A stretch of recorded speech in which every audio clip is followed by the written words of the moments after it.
Блажевски Роберт го има следното прашање и вели кои се симптомите на преголем калориски дефицит. Роберт, пред малку првото прашање за Мери зборуваше горе-доле за тоа.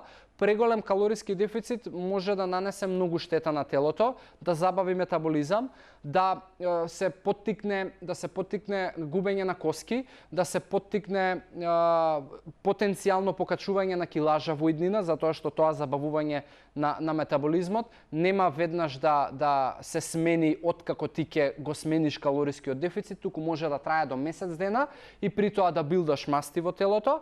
Друго нешто што може да направи да загрози плодноста, особено кај жените, затоа што периодот на овулација се случува, треба да има зголемени нивоа на естроген и на еден хормон ЛХ што се вика. Во случај на калориски дефицити, ЛХ многу тешко може да се создава и при тоа да имате проблеми со плодноста.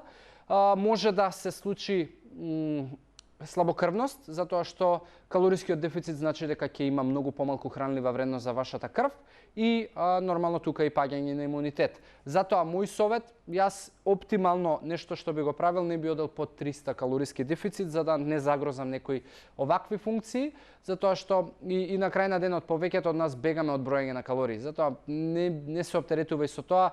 И затоа константно мојата филозофија е појадок и редовно сноброци, бидејќи ќе носи неоптеретување и ќе носи можеби континуитет за да си одржуваш килажа и да не мора да размислуваш ниту за слабење, ниту за решавање одредени проблеми, туку да останеш во ситуација на немање проблеми.